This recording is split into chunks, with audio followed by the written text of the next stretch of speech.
aksi ini itu segala macam kerahkan 10.000, 20.000, jutaan.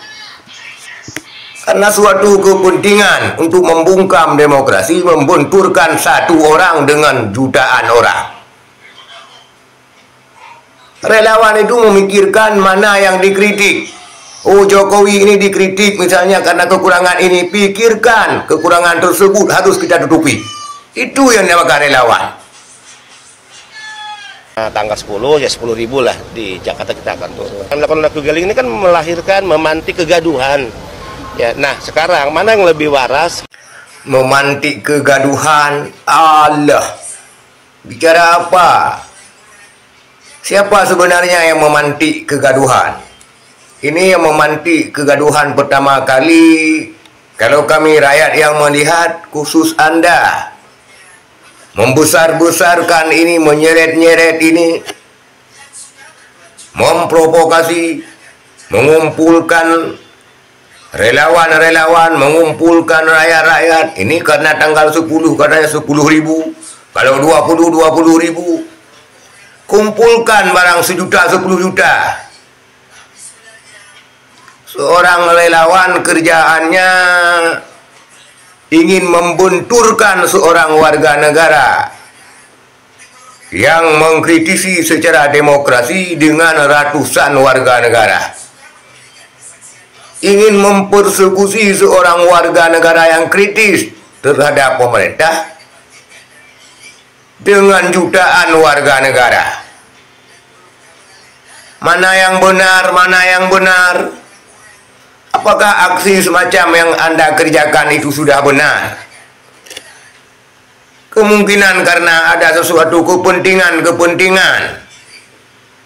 sampai Anda menyeret-nyeret begitu besarnya.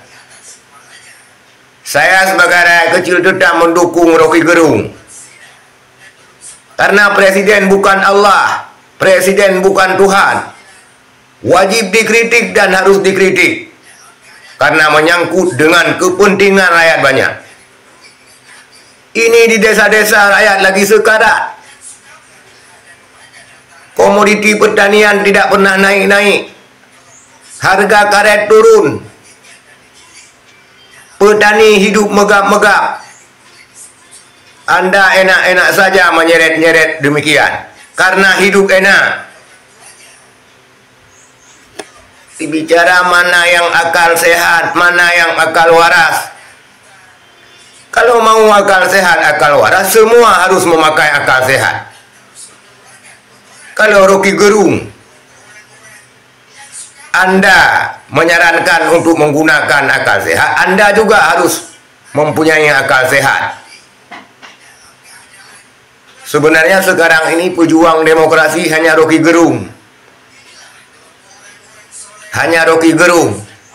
Yang banyak adalah pembungkam demokrasi karena kepentingan tertentu. Kami selaku rakyat kecil jelas-jelas tidak setuju. Aksi ini itu segala macam kerahkan 10.000, 20.000, jutaan. Karena suatu kepentingan untuk membungkam demokrasi, membenturkan satu orang dengan jutaan orang. Relawan itu memikirkan mana yang dikritik. Oh, Jokowi ini dikritik misalnya karena kekurangan ini. Pikirkan kekurangan tersebut harus kita tutupi. Itu yang dinamakan relawan. Relawan hanya memikirkan diri sendiri, tidak memikirkan rakyat. Sekian, terima kasih.